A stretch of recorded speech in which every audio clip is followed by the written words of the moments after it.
How's it going? Andrew here, and welcome to the Creative Endeavour podcast. The podcast bringing you inspiring stories from creative professionals from around the world.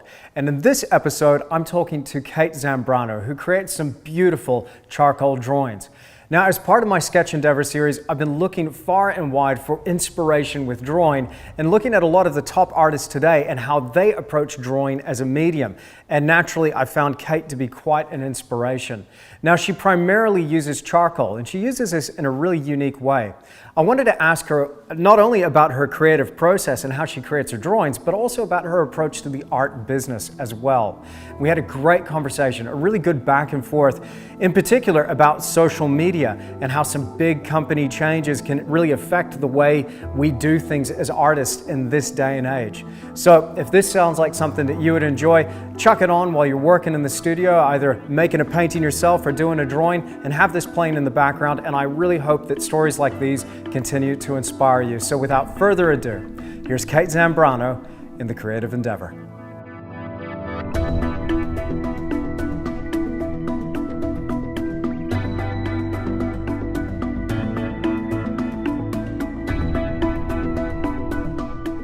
Kate Zambrano, welcome to the Creative Endeavour podcast. I love starting the podcast off this way, so let me just ask you a very broad question to begin, because it's always so exciting to hear about how somebody starts off on their creative journey and then ends up being a successful artist.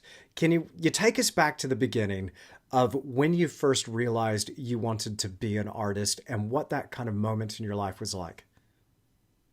For me, it wasn't necessarily a light bulb moment, like, I want to be an artist. It was more, I'm tired of doing all this other stuff, and maybe I can try to do this. And so I just decided to try it and just stick with it. I think that's the only difference is, like, I didn't quit doing it.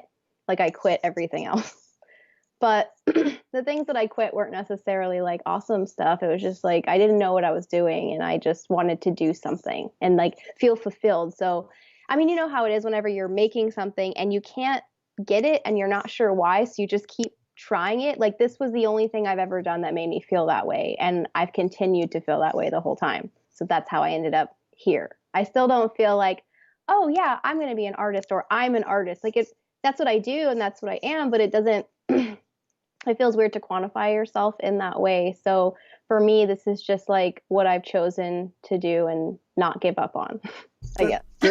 That's awesome. I mean, was there ever another, so there was never another option for you that you allowed yourself? I mean, a lot of people, when I talk to other artists, it can either go one of two ways.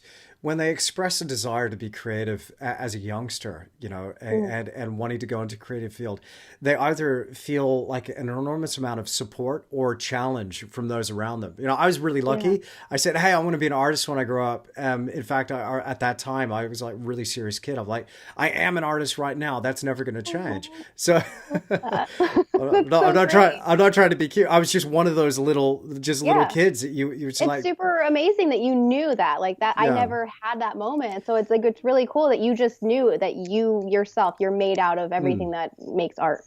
But it was easy for me because my father was an artist, and so him being a professional artist was like, okay, kid, here we go. Let's just do it. So for you, when you were kind of getting into it, what was that like from the people around you? They did not understand. Like, wow. I'm from Texas originally, so like there were just so many things that I did in my life that like I'm sure my dad was like, oh man, like what a not Texan. Like, I don't eat meat. I'm vegan. He's like, bummer town. And then I moved to New York City and I'm like, I'm going to be a model. And then they're like, what? And I moved to LA like as a model. My dad's just like, what are you doing? And then I'm like, hey dad, I'm going to be an artist. So like only recently has it really like kind of stuck that like that's what I do. My dad still for a while was just like, I don't get it. Like, I don't understand what you do. So it wasn't like, I'm going to do all these things. And everybody was like, yes, you are. That's incredible. Mostly it was just like, huh?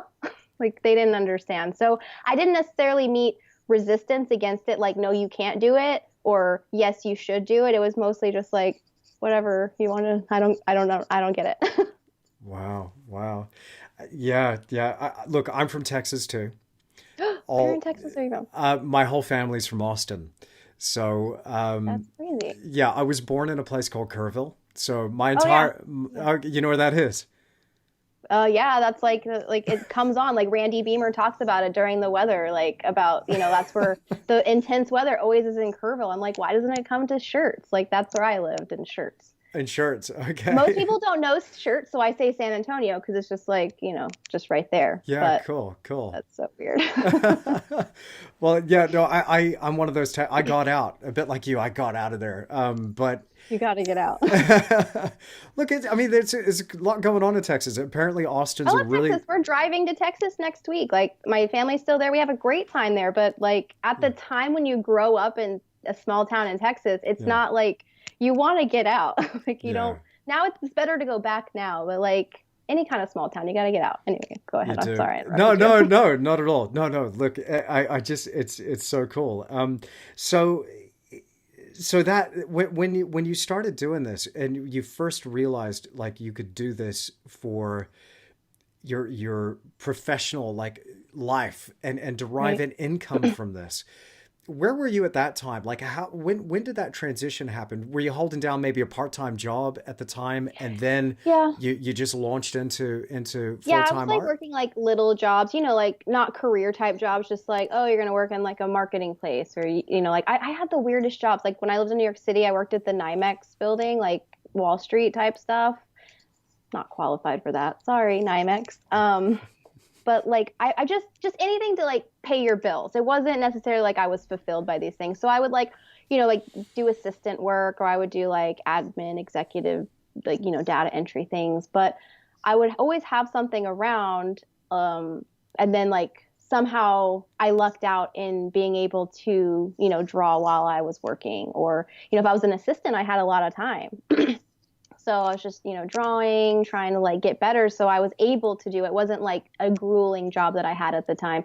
And then I started kind of accumulating a lot of things, building. Like, luckily, I feel really lucky that I didn't come into art like 10 years previous before like the internet. I came into it when Tumblr was like really hot. And so, like, I started posting my stuff on Tumblr. I got like I think I had like 1,000 followers, and I was like, "This is like what? Like that was a lot. That's Wow. so many people. A Yeah. thousand people liked my stuff, like reposting, reblogging it." A friend of mine said, "Hey, you should check out Instagram." I was like, "Oh, that photo filtering app? Yeah, I have that." And I didn't know it was a social media app. I was just like, "Oh, there's just like 1,000 pictures of Nashville style dog photos of my puppy or something." Like I thought it was just like to like edit and like put filters on your stuff. And so I was like, "Oh, okay." So I moved over to Instagram, and then just from there, it started building. So I had like an accumulation of work, like in sketchbooks. And so I was just like, oh, I'm going to sell these for like $50. And then like they sold out. And I was just like, you guys like my stuff? Like that's incredible that people wanted to buy my work. And then from there, people would be like, oh, well, you draw so and so. So then commission started and then gallery started. So luckily, I don't feel like I had to work as hard as people did, like, 10 years previous to me. Hmm. It's difficult to maintain it because social media is so like rapid and quick moving. But like at the time, that's when I decided, whenever I was just like, I was chasing that like wanting to get better feeling while still like being able to have people like, hey, I'm going to give you some money for, this drawing of so and so or whatever. And I just kind of didn't have a light bulb moment, but I did have like, I want to do this. Like, this is what I'm going to do. This is the only thing that's ever made me feel this way. That's awesome. That is so cool. I, I was one of those people that came up before the internet, and it was definitely before social media started. So And it much was work. well, it was, but it was a It's different time, and I was very lucky to be caught in a kind of like a microcosm of a really healthy market, really healthy area in Perth in Western Australia is where I kind mhm. of built my career. So by the time I hit social media, I was already late to the game. People already had huge Instagram, Facebook, even YouTube channels, which I'm pretty active Yeah. on YouTube now. So I was late coming into this, but But you had an actual like in-person career. Like that's what's yeah, hard now with Instagram. yeah, Like the people that are like Instagram famous or mm, have all these followers, it's not sustainable because like now they're hiding people, like they don't show up, the algorithm's different. Like it's amazing to see like how quick it like fizzles out. Like these little mm, things were just like it's like a fad. So like the things that you actually did, like I'm actually envious of it because Right.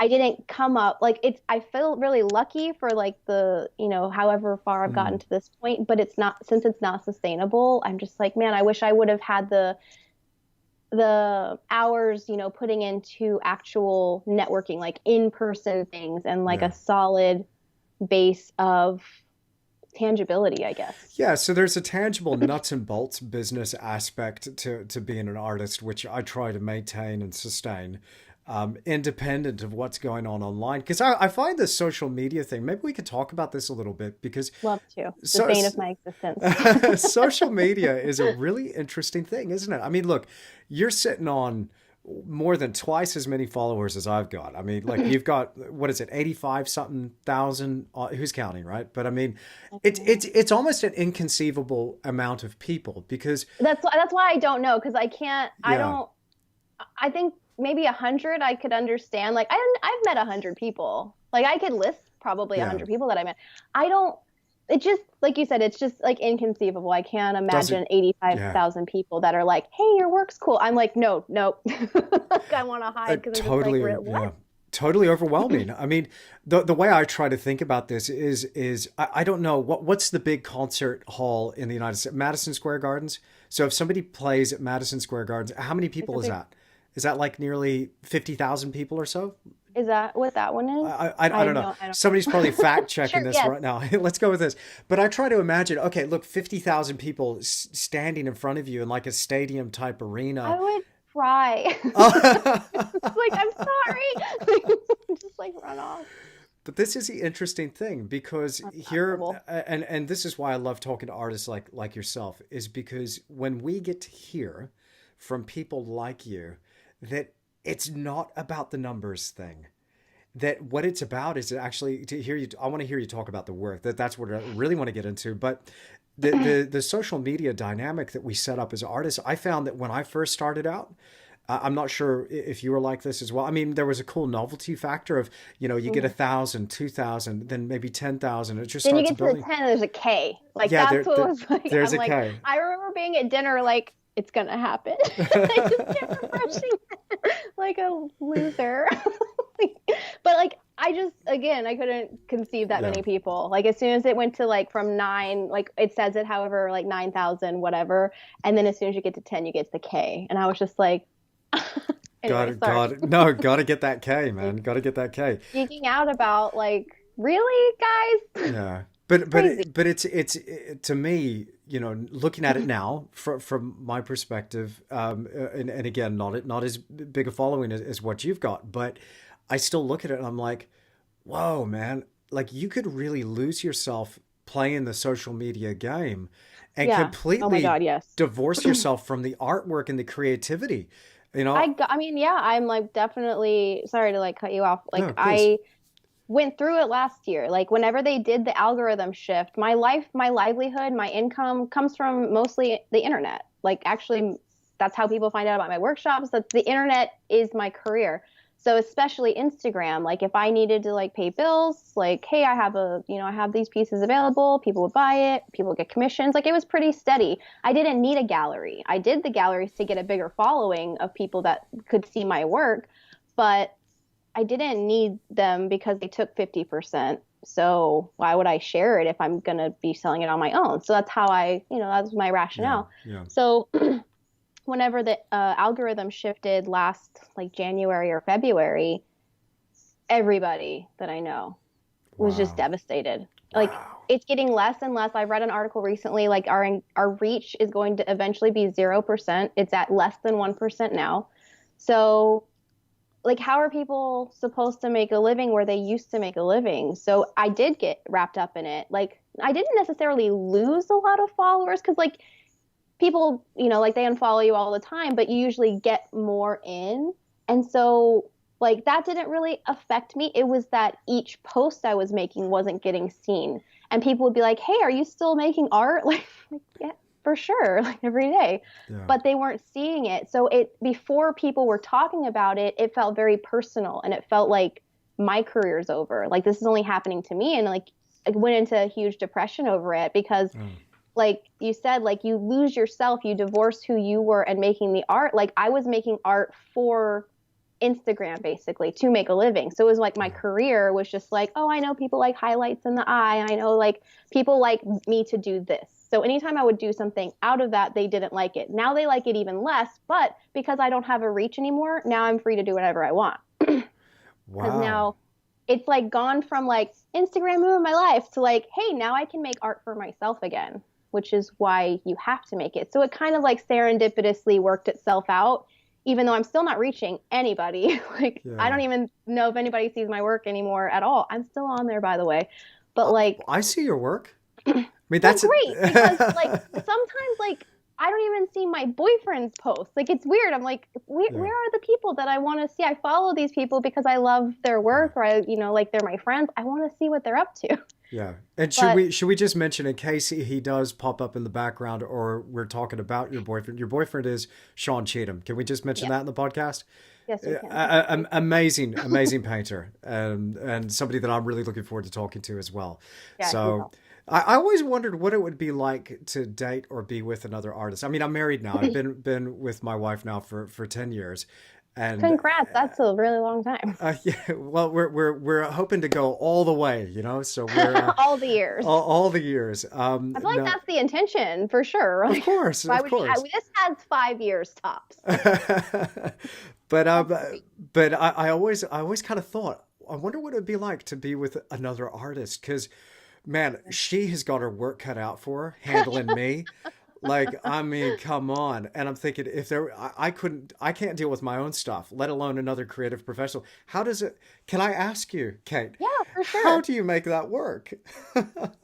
Well, luckily with Sean, like it's the best, easiest relationship. Like I don't necessarily believe all artists can be with each other because there's a lot of like ego or jealousy or competition or whatever. Mhm. Like, I mean, I don't feel competitive with Sean at all. I'm proud of him for everything that he's accomplished, everything he's done in his life. Like, it's incredible. It would be weird of me to be upset or resentful or anything like that because Sure. that's what attracted me to him. Like, that's amazing. Like, way to go, guy. Like, you're awesome. Hmm. But like, it does fuel me to be better because like it's really humbling to paint next to someone like him. You're just like, please don't look at this. Like this is shit.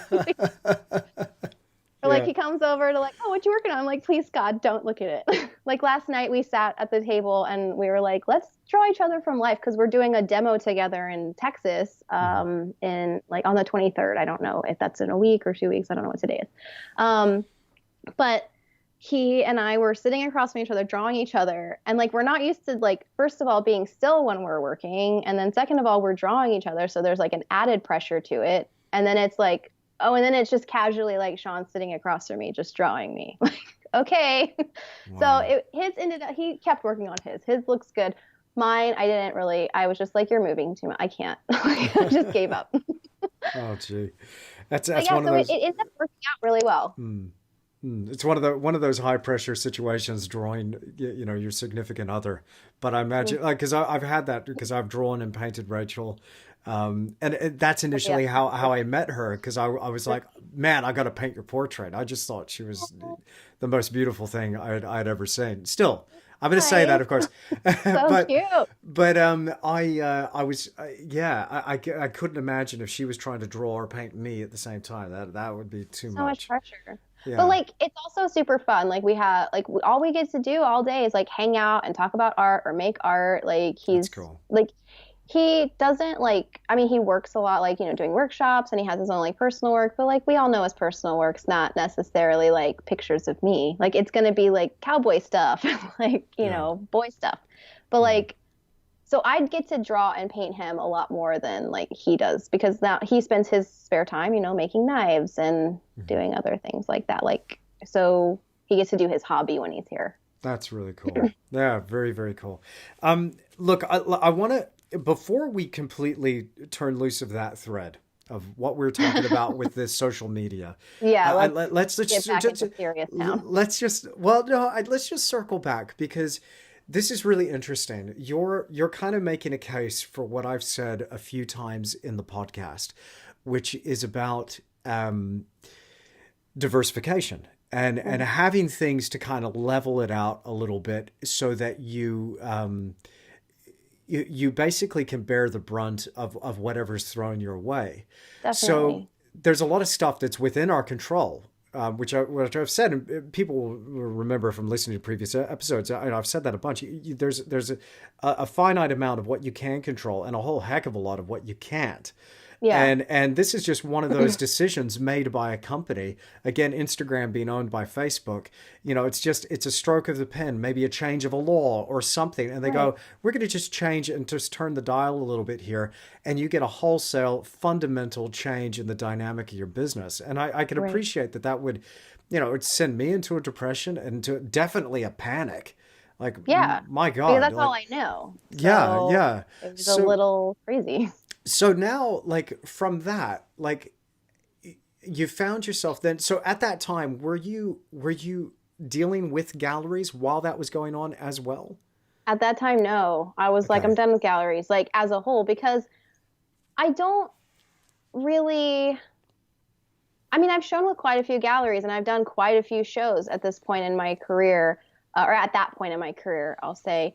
And all of my dealings, I just burned bridges because I didn't appreciate how I was being treated. Like galleries changing my frame at a show without telling me because they didn't like the frame, not getting paid for work that was sold, taking 50% whenever like all I was doing was being harassed about like posting stuff, so that my personal collectors would go and buy from their gallery. So I was done with it. I was like, I can do this on my own. So I burned all the bridges and like just left the gallery world pretty much altogether, except for like, friends, people that I liked, like galleries that I still like, or, like friends galleries or something. But um, at that point, I didn't have anything else. I was just like, well, shit.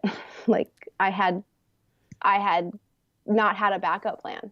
Yeah. So that's what sent me into such a panic and a depression because I felt like I know it wasn't, but it felt personal. It felt like all these people like didn't want to see my work anymore. All these people, I don't know, like we all have like some sort of degree of imposter syndrome. So I felt like, oh my God, I've been found out. Like I'm a fraud. Like Oh, somebody told wow. them that I'm not a trained artist and this is why this is happening, or, whatever.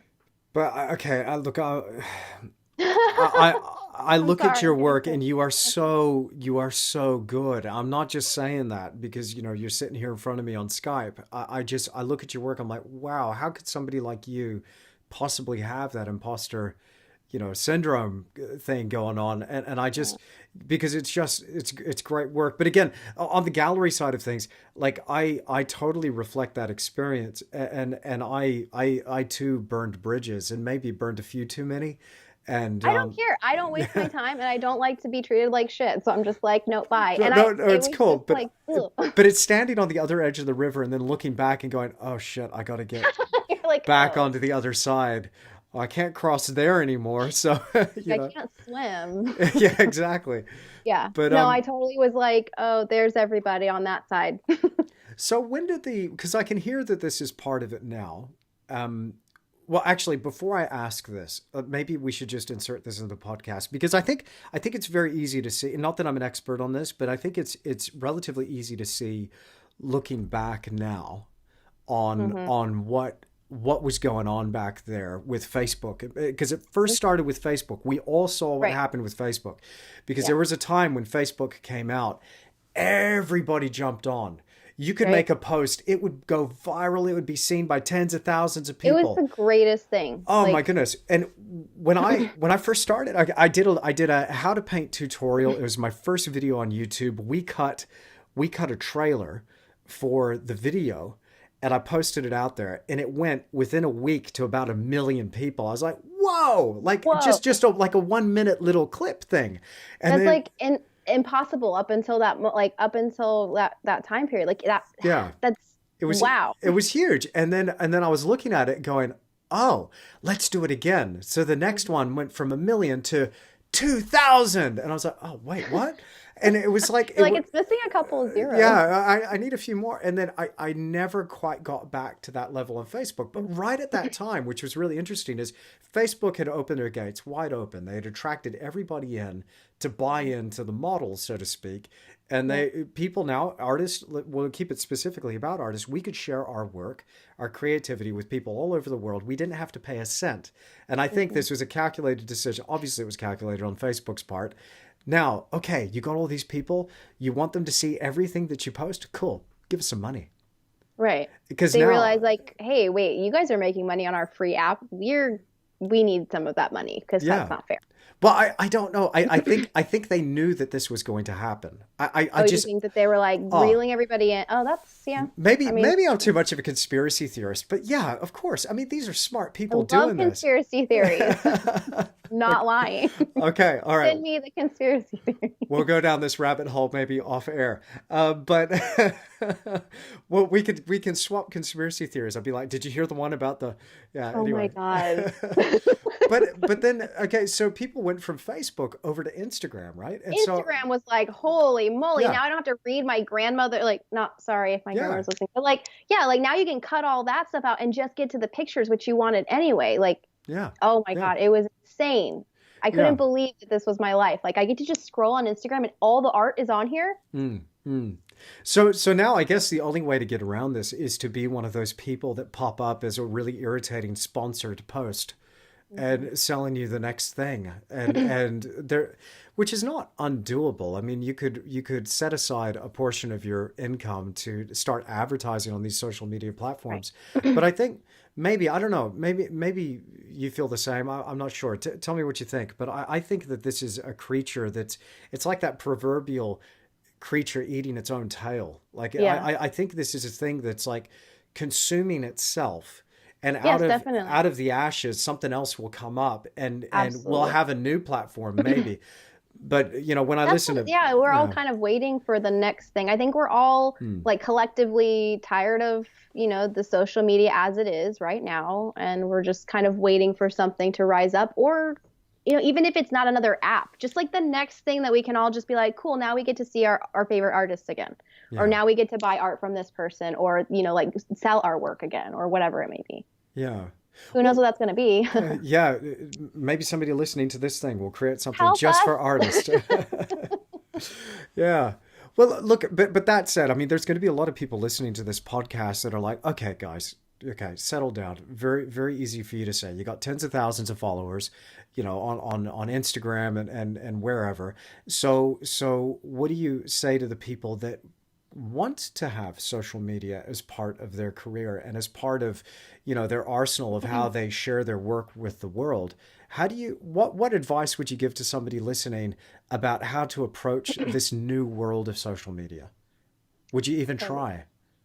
I think that, like we're taught that humans are really social creatures and we need, interaction. I think we've gotten to be too social. I think that it's too much now where we can like stalk people and like just know everything that everyone's doing at any time. Like, why is this so interesting? So I don't at this point in time, like you're saying, like the, creature eating its own tail, I think it's kind of collapsing in on itself and we're all just like we want to still maintain some level of like social media, but also like we just want to make the work. So at this point, if someone's just now getting into it, I'd say like try to come up with something other than just this social media thing where it's like, hey, my name's so and so. This is my art. Does anybody want it? Hashtag artist of the day, hashtag Instagram artist, or whatever they say that which hashtags work, which don't anymore. Like it's it's just it's dying. I really feel like everyone I've talked to about this topic, we're like, it's not even frustrating anymore. We're all just like tired of it and like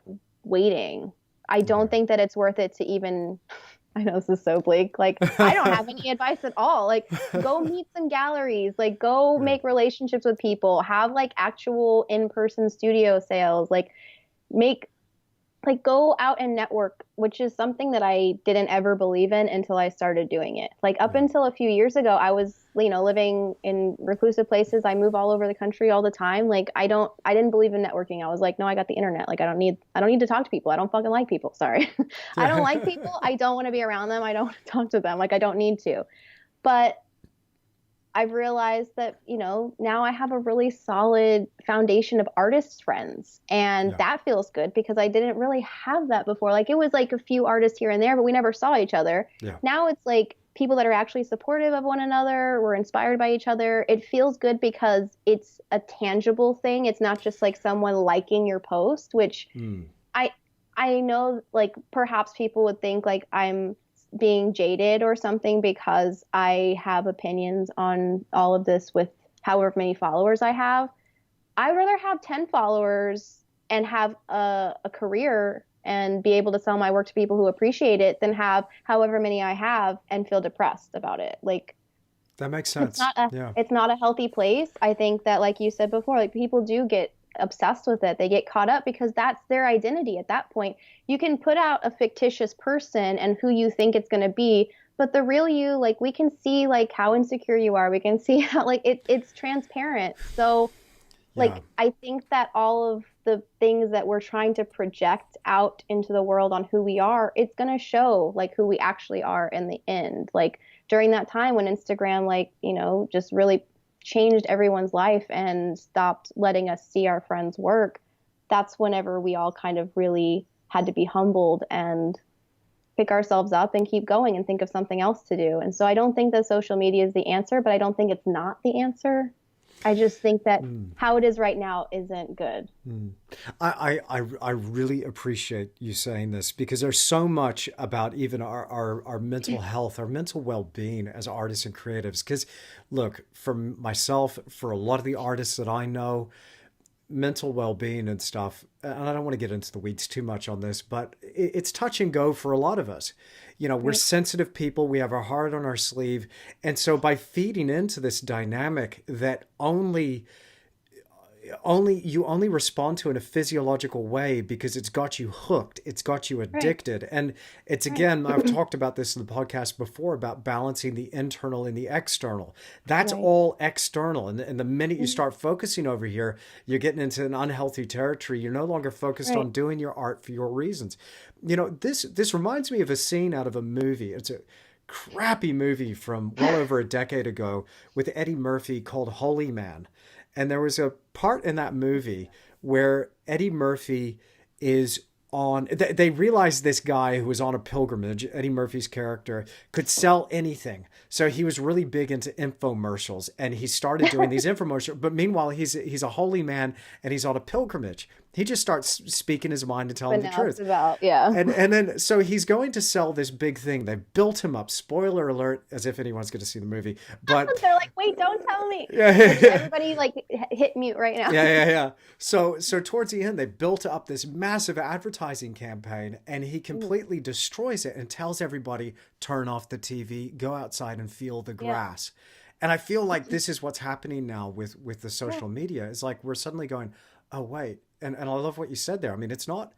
It's about having a balance between these things, isn't it? It's not Right. just about that one thing. It's great, And but I it's don't think also any of us signed up for what it is now. We all yeah, wanted how it was, and that was a balance because it was nice to like be able to put my work out there and then see someone else's work. And then like we get to share and stuff. I think that that's what people are about. I think that right now it's about chasing that high of like, oh, how many likes did I get? Or like your first video got, over 1 million. Now it's like, the next one was 2,000. And you like your initial reaction is to chase that high of yeah, like, I got to do better. I got to do what the masses want me to do. And that's where it becomes super unhealthy is whenever you're not being like who you wanted to be, what you wanted to say in the first place, which is yeah. something like I can thank Instagram for changing the algorithm because I was putting out work that I knew would make a sale. Mm. Not that I didn't like it. I still liked it. I still believe in it. I stand by it. But it did. I kept myself in a cage instead of like, oh, I really want to try this, but I don't know. I can't take a risk because I got to pay my bills or whatever.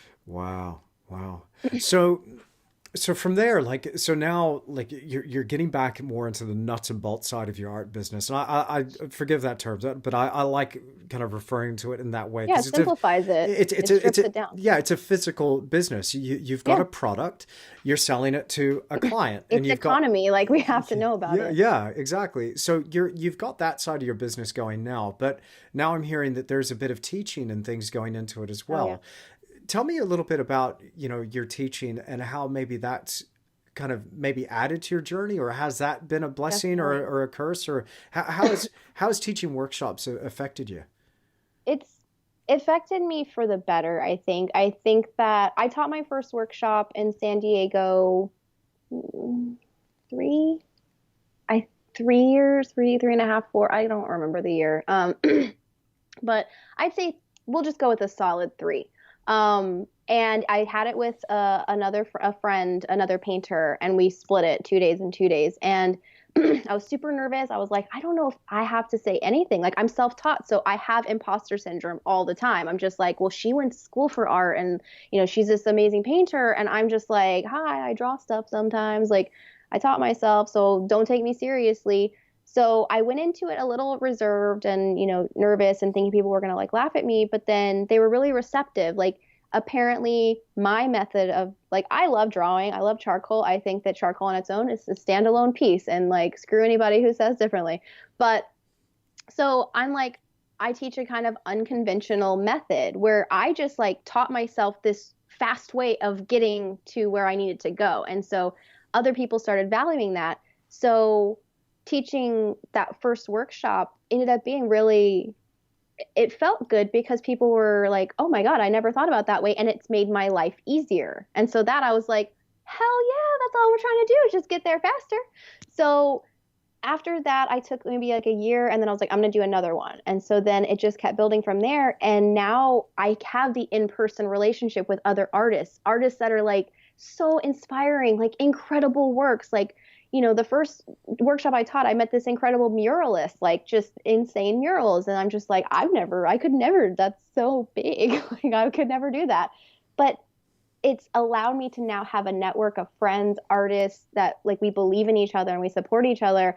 And then also like listening to myself talk about why I am making a mark or why I'm doing this, and actually knowing I have intention behind what I'm doing instead of just like, I hope this works. Like, it's taught me things like about my own work. So I feel fulfilled in doing it. And I get, like I get to travel, and now Sean and I teach like at the same time at places. So like we get to travel together and, do art and then meet people and have all these amazing experiences all over the world, which doesn't suck at all. And then I just started a nonprofit.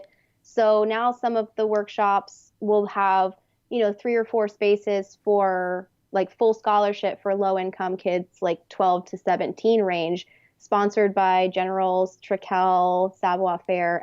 Everything's just given to them. So in the places where budgets are cut for art, or maybe, like however financial restraints on certain families, like I didn't grow up with like a lot of art supplies because we grew up, very not rich. But now I think that it's the most important thing, because if I would have known that I could be an artist a long time ago, I think that my life would have been different. I'm not saying that I don't have any regrets about it. Like, I'm here now, and that's all that matters. But I'd like to just tell someone, like, whatever you want to do, like, if you feel it, just do it, because you can. I just started doing this, and I'm doing it. Like, anybody can do it. That's awesome. So that's like, yeah. So it's been really amazing. So after all that shit happened with Instagram, I'm like depressed and blah, blah, blah. And I meet up with my business partner now, Neil, at the nonprofit, who's this incredible like filmmaker, and this amazing story of like his life and how he's like, made nonprofits and been involved in charity. And it couldn't have happened at a better time, because we're both like, doesn't matter what we're going through. Like, I just want to help someone else, because nothing feels better whenever you're depressed than helping somebody else who, doesn't have the means to. And like, not that it's, I'm not 100%. saying that it's a selfless act. It's completely selfish. I feel awesome whenever I help someone, but they do too. And maybe they will go on and help someone else. So it couldn't have happened at a better time. So after that happened with Instagram, my career was in a different place. I just started teaching more, and then now made it a nonprofit. So no matter what's happening, like, there's always someone I can be helping, instead of feeling like, oh, Instagram took a shit and now, oh, woe is me. Like, who cares? About artists earlier, how, we have to battle, like we do skirt the edge of, depression or whatever it might be, because we're in our heads all day, and your brain's never like, you're doing a really good job. Like, it's never supportive. It's always like, you should probably do something bad. Like, you should probably just set fire to everything and whatever. Or like, so we have to always have that like checks and balances. So sometimes things do have to set, like your life has to collapse, or what you thought was your life has to collapse so that you can figure out the next thing to do, Yeah. whether it's helping someone and then, whatever, go to a museum, feel inspired, like find what Yeah. made you do it in the first place instead of having that monster of a career. And unfortunately, as artists, we have our job as a hobby. So it's like it's a little complicated because we have to always like be true to ourselves, but we also have to make money. So it's like Yeah. there's Yeah. always a balance there. And And it helps me whenever things explode to check back in on like, is this my authentic thing that I'm trying to say? Like, am I actually being true to myself, or am I just doing this because I know, Instagram will like it or whatever? mm, And I it really, mm, it was nice to build that from the ashes of just like, look, I wasn't really like inspired by my own work. Like I know that might seem weird, but like whenever you're on a roll and like whenever you have a goal and you get there and you're already over there, like that's the best feeling is whenever you're just like jiving with it and like really going full steam ahead. And whenever that's not happening, sometimes things explode, and it is kind of like a serendipitous thing that happens where you are like, okay, well, I wasn't even happy doing that, so now I get to like check in and do what I wanted to do instead. mm.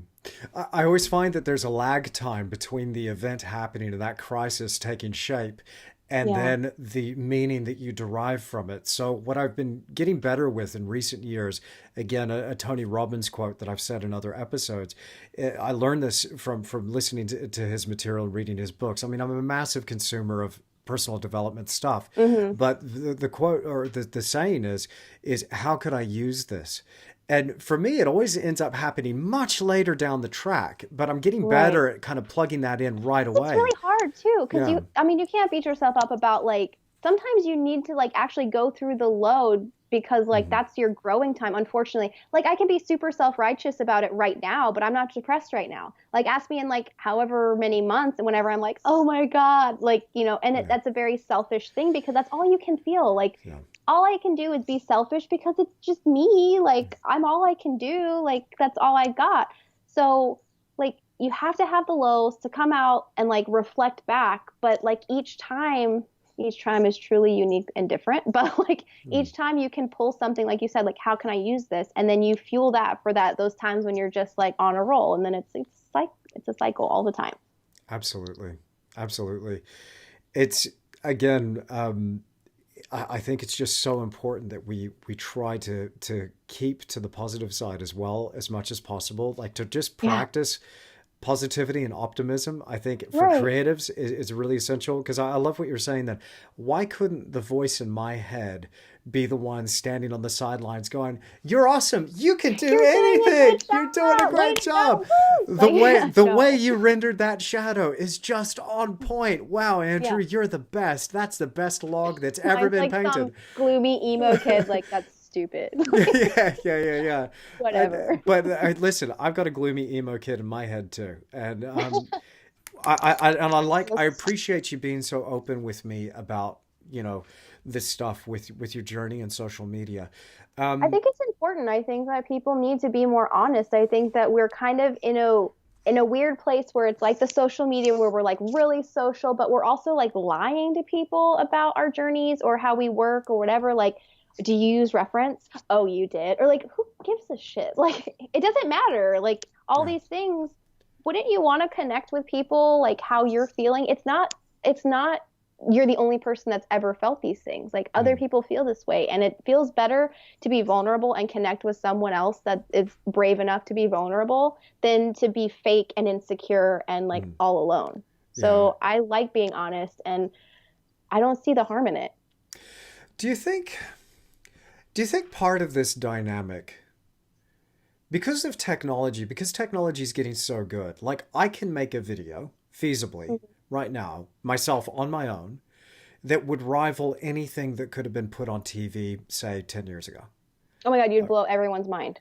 But now you can do that because I've got the editing programs, I've got the filters, I've got the music, Hmm. I've got I'm still building the experience, sure, but I'm saying that capability is there. Hmm. Do you think that there's some element of the technology itself that causes us to put up like this polished veneer, so to speak, that I think then, so. I think we've become desensitized a lot. I think yeah, that we're just like it's it's kind of like the same thing as the chasing the high of like likes and stuff. You know what's worked and you see what someone else is doing and you're like you only see it purely for your next move. You stop seeing the art, you stop being wowed by the art because we have that all day. Like we can just look through thumbnail after thumbnail or like Instagram post after Instagram post of incredible art. And now we don't really see it anymore. We take advantage of it and we're just like, oh, well, he got like 9,000 likes in 4 minutes or whatever. Like we don't see it for art or what it's supposed to be anymore. We see it as like a competition. I think we've really lost ourselves along the way because we don't have feelings for what we're doing anymore. So you can make this crazy video that would have just like really like if you went back in time would just be like how much did you spend on that? But now people will be like, "Oh, that's cool." Like hmm, it's cool. Like yeah, what? yeah. No, look at it, damn it. How cool, Yeah. how cool is Tell this? me how cool I am in the comments. Okay, people listening to the podcast, if you're still listening at this point, please comment below if you're watching on YouTube. How cool are we in the comments? No, How don't cool. do that. You're Don't gonna do get so that. many thumbs down and we're gonna cry. We're gonna make a depressed podcast. But this, I mean, this is the thing. I mean, again, a lot of people are coming at this, because a lot of people, and I want this to go out to the people who are just starting out. I want this to be something that is, ironically, from the tone of this conversation so far, something that is positive and It and is and positive. and, I and feel uplifting in a way. positively about it. Yeah, no, I As know, I know. depressing as it is, I feel really great. So I hope that people understand it and can hear that point, because what Yeah. this does is it drives us back to the source, always Right. coming back to the source. We're realizing now this is external. This is stuff that doesn't Right. matter. It's not Yeah. about the likes. It's not about the views. It comes back to the art. It And means literally nothing. Like yeah, it means so little that you get upset when you don't get a lot of them. Like that's how little it means. It mostly just makes you angry. And anything that just makes you angry, you should get rid of it. And like, yes, I understand we can't just get rid of Instagram. A lot of us still have our careers on there somehow dangling by a thread, but like to let go of like it's a competition with everybody instead of like, hey, let's talk about our own unique journeys and how they're actually as like we might find a lot of different paths, like we all still have pretty much the same feelings during the whole thing. Like mm, we've elected for this to be how we are going to make a living and support ourselves while staying creative, balancing all of that stuff. You think that every thought that you have right now and any depressing thought is uniquely yours? No. Like artists have been battling mental health since the beginning, as we know. And also, I think that we need to share more with each other. Not like you don't have to tell me your whole life story, like share what you're comfortable with, but like just share your actual and authentic feelings of yeah, like, how do you really feel about this? Like, yeah. not what are you going to say because, you want a lot of YouTube likes or you want like Instagram to think you're neat. Like, Hmm. just like how do you feel, because like you said it goes to the source and the source is always going to be the truth. And I feel like being honest, I know they say it's the best policy, but like I don't see anything wrong with being honest. Unless you have bad intentions, that's going to come out, and those are the people that are going to be scared about being honest.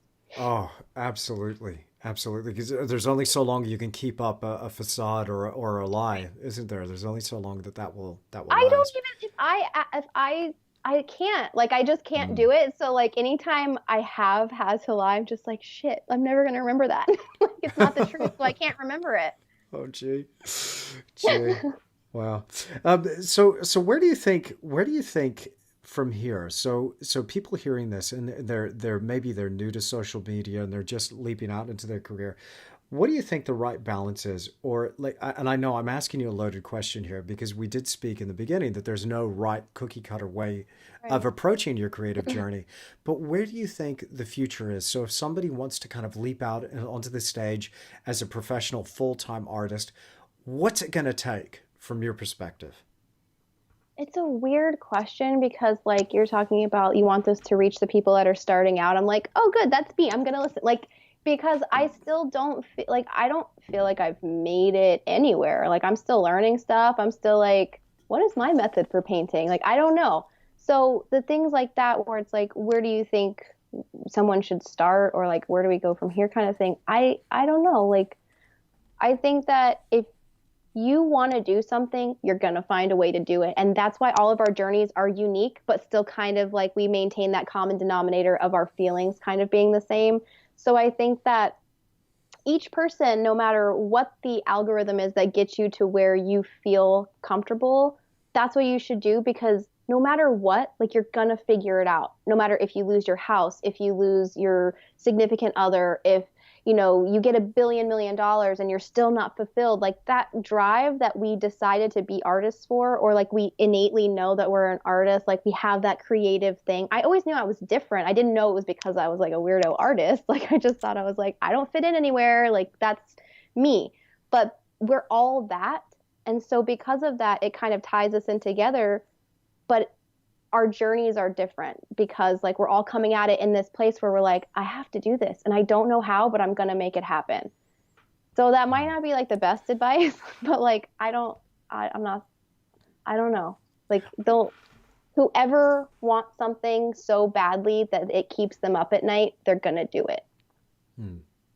Look, I think that's a perfect answer to it. Again, and as I said, it was a bit of a loaded question because I know full well that there's no way you can just say, "Bam, this is where we go. This is how we do it." Yeah.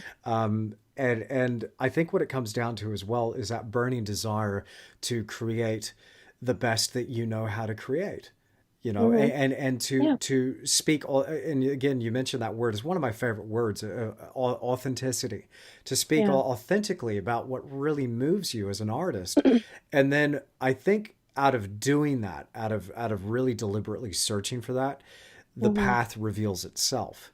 Right. And you might not even know it until like even just talking to you, we are now reflecting on like our past and looking back, and it becomes a little more clear because now you're looking at it with like a different set of eyes than whenever you went through it and you had no other choice but to do this commission, or you had to do like you had to work with someone you don't like, or you had to, whatever it might be. You might not know it at that time, but whenever you look back, you're like, I couldn't have done it any other way, or in the future, this is how I will do it. But everything you decide on doing and every way you want to do it, if there's intention in being yourself in there, I mean, that's all you can do. And I think that ends up sorting itself out in our kind of mental health discussion. Like if you're just being you, I think that's where you, or I mean, if you as the general you is anything like me, that's where you'll find your happiness, is being you instead of being who you've projected yourself as, or who people want you to be, or who people expect you to be.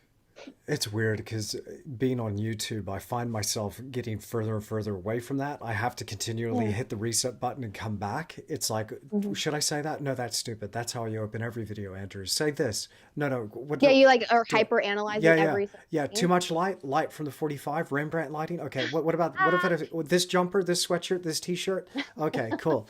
I stayed up all night last night. Makeup under the eyes? No makeup. Okay. Well, what am I doing? Whatever.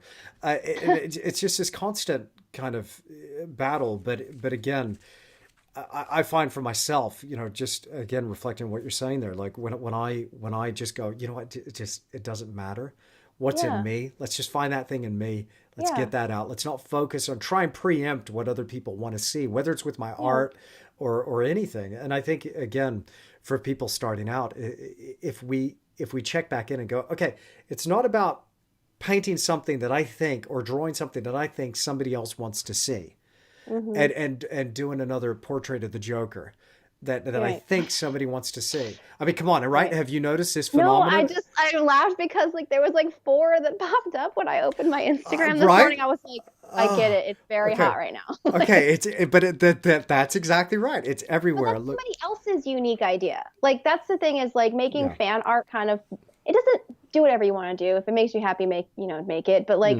it's like, for me, it's like, but somebody had that. It's not my idea. So I feel weird, like taking it. Okay. I've just hit Instagram. That's the first damn post. All right. That's the first one. And what do we have? You stop listening to us. There we go. Yeah. Okay, no, that it's not the Joker, but look, there's some, and whoever drew that, I mean, no disrespect, it's an awesome drawing, like they're awesome works, but I do feel like, see what they want to say, like I want to, like that's okay. So whenever I teach a workshop, this is going to be like just a me thing for a second. Whenever I teach a workshop, I don't like if I'm teaching from reference, which is most of my workshops are I'm teaching from like photographic reference. I show how I set up my model, how I shoot it because Hmm. hey, guess what guys? I'm using reference a lot. Models can't hold those crazy poses all that time. Yeah, But yeah. like I don't want them to use my reference. Bring whatever you want to draw. Whatever you are inspired by. I'm just teaching you like weird little techniques and little tricks that I've like tried Hmm. to make that get me there faster. Hmm. But like you're not going to make anything half as good if you're copying someone else's work. Totally can copy like, we've been copying masterworks forever. That's how we learn. Whenever I first started, I was Yeah, like just copying people. I didn't know what I was trying to say. yeah. And through that, I just stopped looking at other people's stuff and copying them and tried Hmm. to like do my own thing. Hmm. And that's when I feel like we make our best work is whenever we're just like, hey, I have all these like technical skills and I know what I'm doing. Why am I like muting my thoughts to copy their work that they've already done? Yeah. Look, I really went in a tangent there. I no, don't know no, how no, I. no, no, no, perfect. No, not at all. That totally relates because, again, I mean, that's an interesting one as well with the reference, using photo references versus not using photo references. I mean, I have the same thing. Yeah, again, working with models is great, but Yeah, sometimes, like, if you I'm should paying, definitely do that as an exercise. You should know yeah, how people move and are yeah, shaped. but I can't afford to pay them for like the amount of hours I'm going to be working on that painting. Exactly. And also And they're never gonna nail that pose again. oh Like man, yeah. So you I should mean, having an absolute like just an abundance of references means that now I'm in control of the process. yeah, And yeah, I have so again, much difference. to dispel the myth, there because there was something that I was discussing in one of the videos that I put out on YouTube about the use of photographic reference. Hmm. As artists, we've been using not just reference material, but lenses in art for hundreds of years. And that's something that people don't like. The Puritans are like, oh, well, we don't do that. I'm like, but they did when they could, and they found a way to do it, and that's why we're here because Yeah, like that's what they wanted to do. yeah. And I just feel like going, okay, so do you think that Caravaggio or Vermeer were charlatans? Like were these people like hacks? Like Hmm. these guys traced. Okay? Yeah, they we're had to. talking These were like yeah. big commissions. They had to get it. Like Yeah. they just romanticize things a little too much when it's like, well, should we do away with toilets? Like we didn't have that back then either. What about your fancy lighting? Like, are you painting by candlelight? Are you digging up corpses to study their anatomy? Like, Well, that's it's dark. weird to me what people focus on of Yeah. things. Yeah. Like, Yeah. Yeah. like why?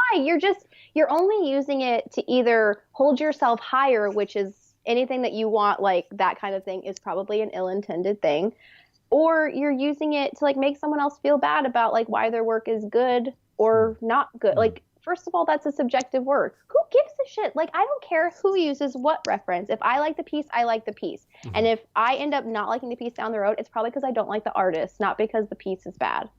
Like, I Wow. don't Okay. care who used what reference. Like, that's a dope painting. Yeah, yeah, cool, cool.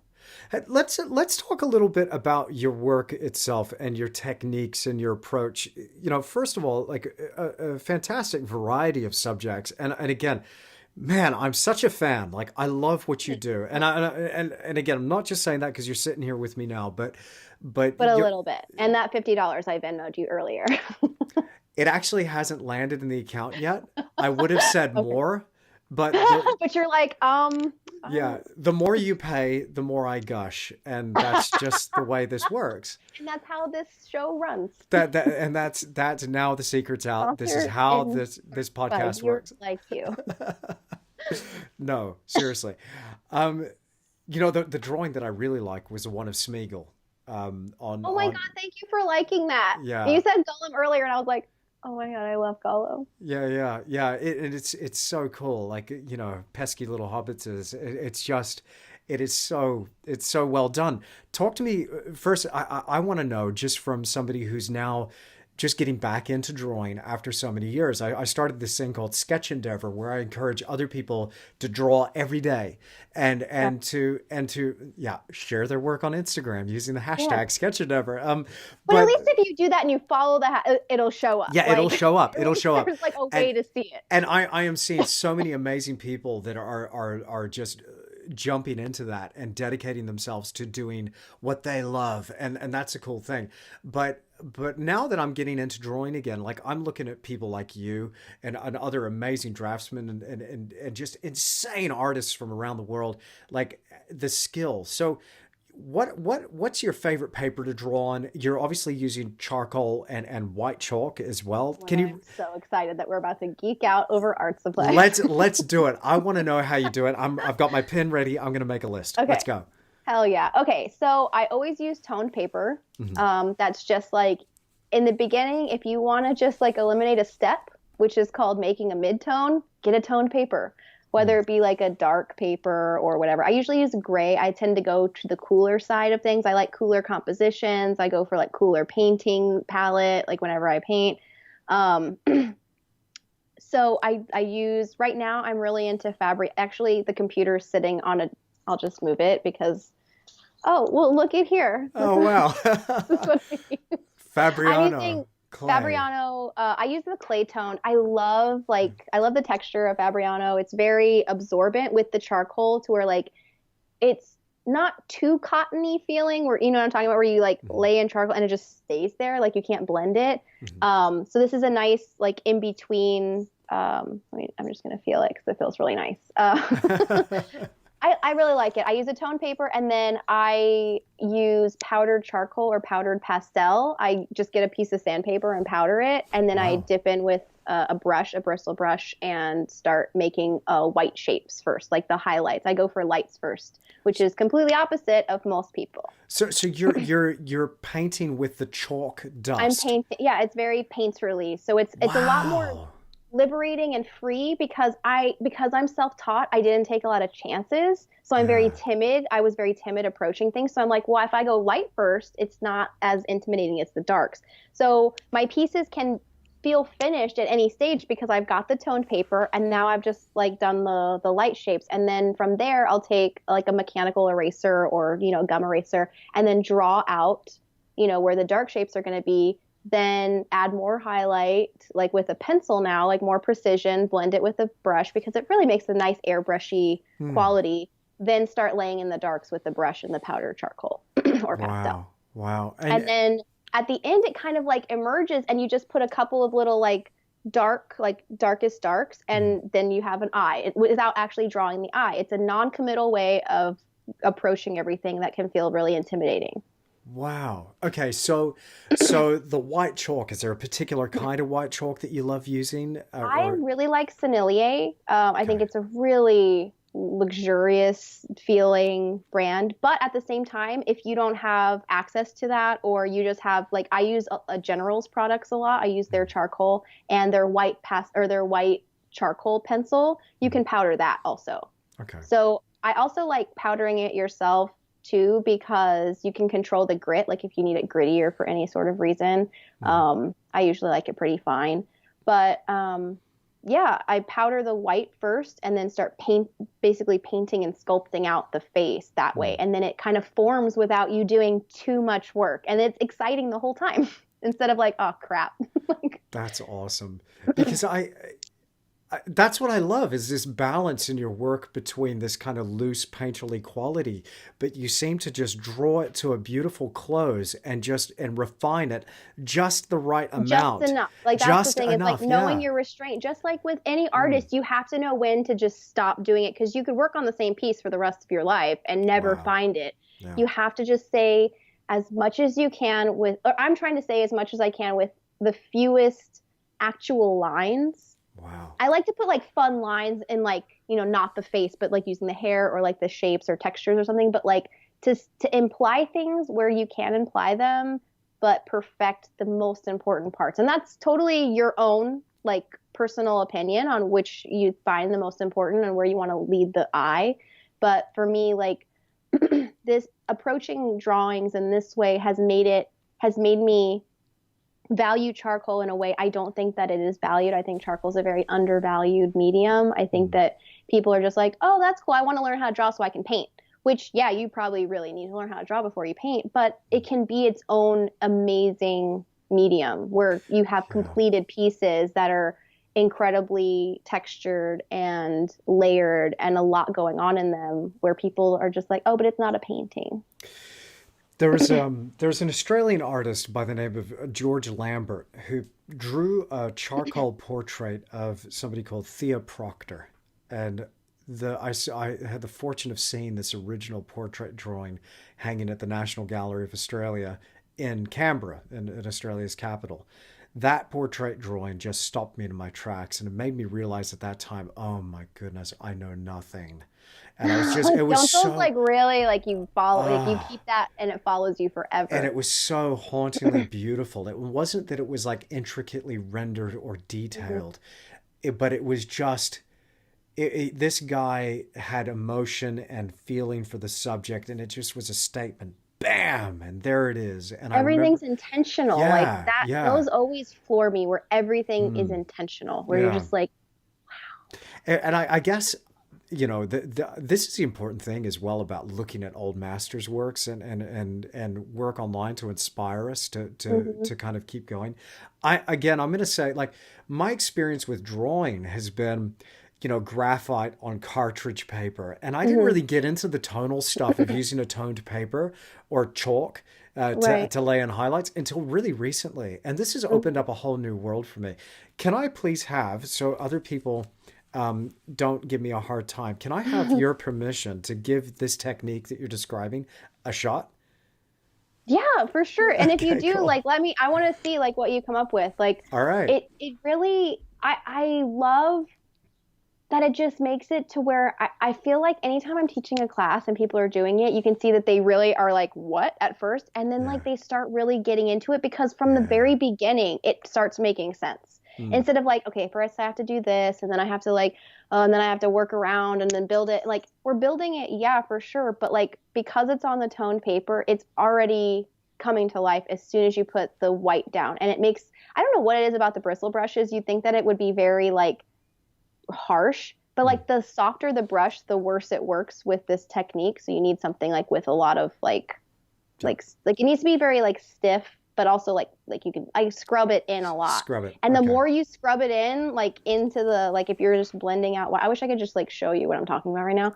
But the more you like scrub the powder pigment in, the more it's very airbrushed and very soft. And Mhm. it's just like oh my God, it's my favorite like, in the world. It's just like watching it like pop out and come to life immediately. That's awesome. There's something so beautiful about hearing an artist who's completely dialed in and loves what they do and the I technique of love doing it it. so much. It's so cool, man. It's so cool because I feel that way about oil painting and about drawing as well. I mean, about all this stuff. I totally geek out about it. I mean, I'm addicted to it. It's my life, Right. and It's like a also, weird addiction. yeah, yeah.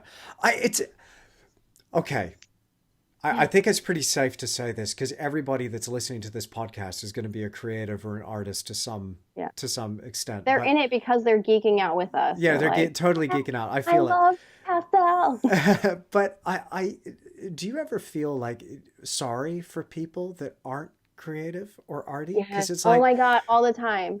it's All like the time. what? I can't say who it is, but I have a family member because just in case they listen, who's like just like they don't like do any kind of creative thing and they're like well you read too much or like you're a weird artist or whatever and it's just like but don't you want to like why wouldn't you want to do that it feels so Mm, great and I do feel a little like mm, I wish that you could do this because I feel like you would feel good inside yeah, not that they're depressed it's just like everybody should try it. Everybody should just yeah. like, what do you have to lose? What, you're gonna make a bad piece? Who's gonna know?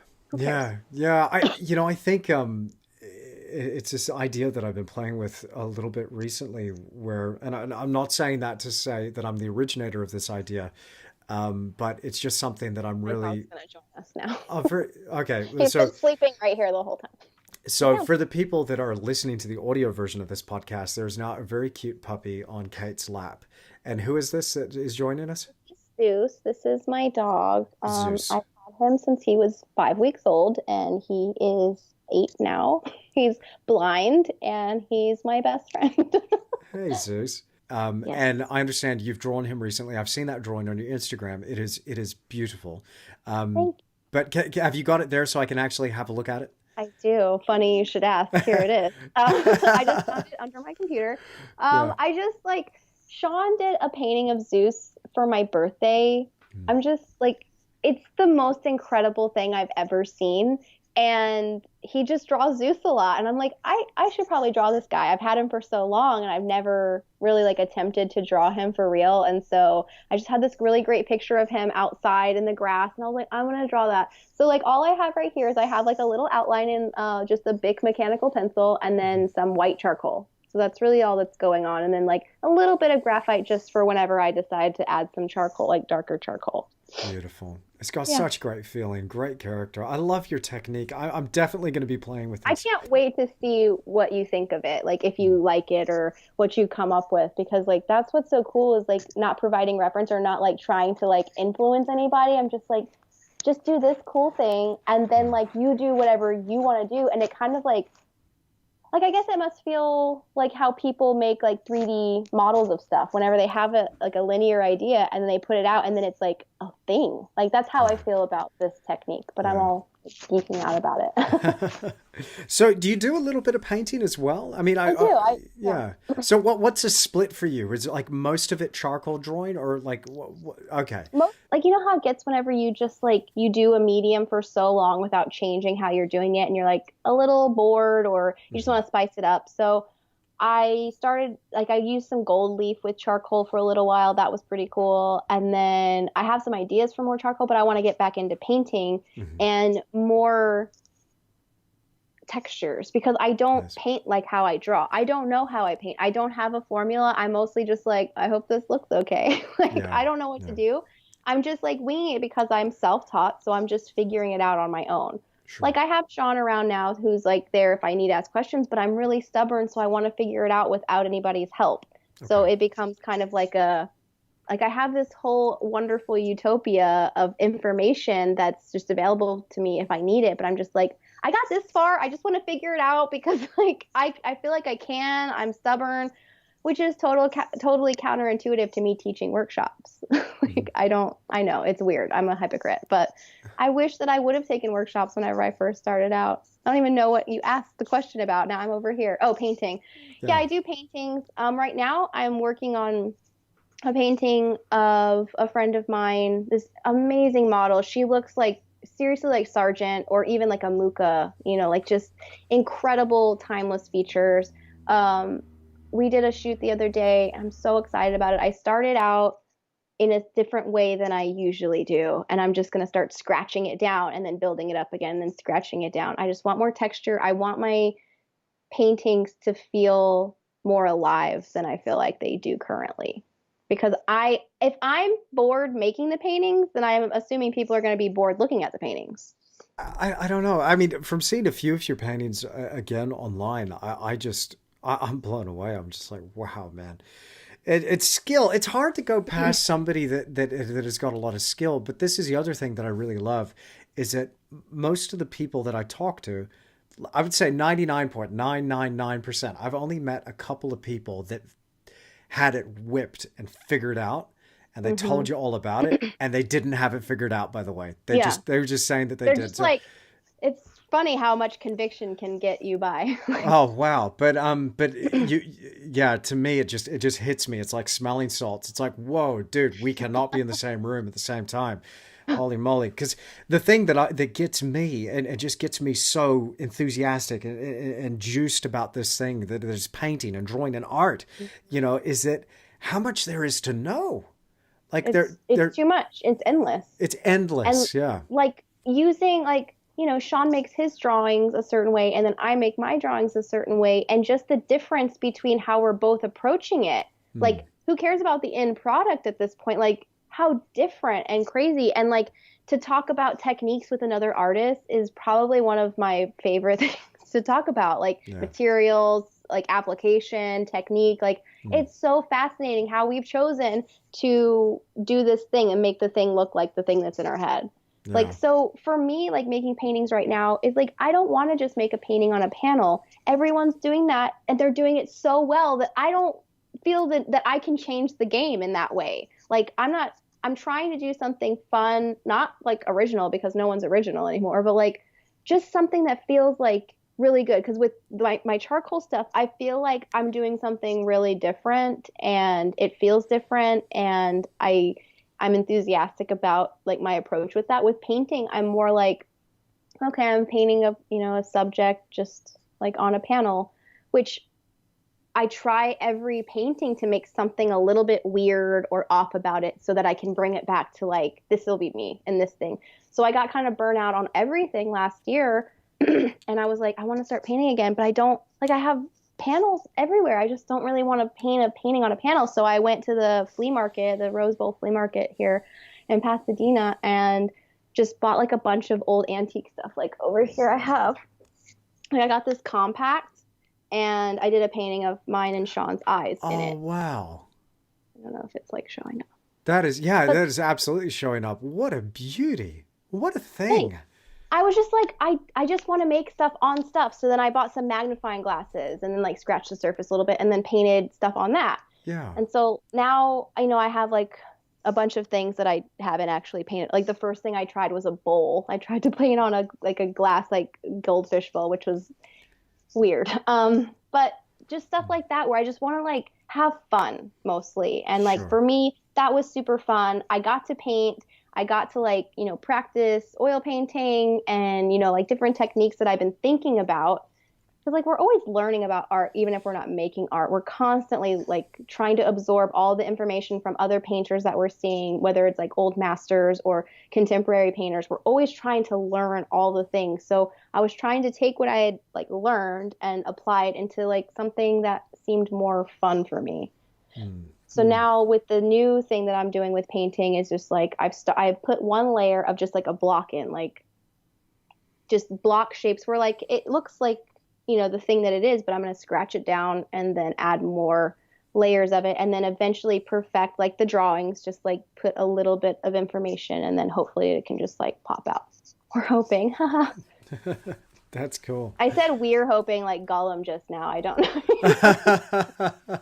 Oh no, it's real with you, isn't it? It's yeah. All of those personalities in one head. They're all in there.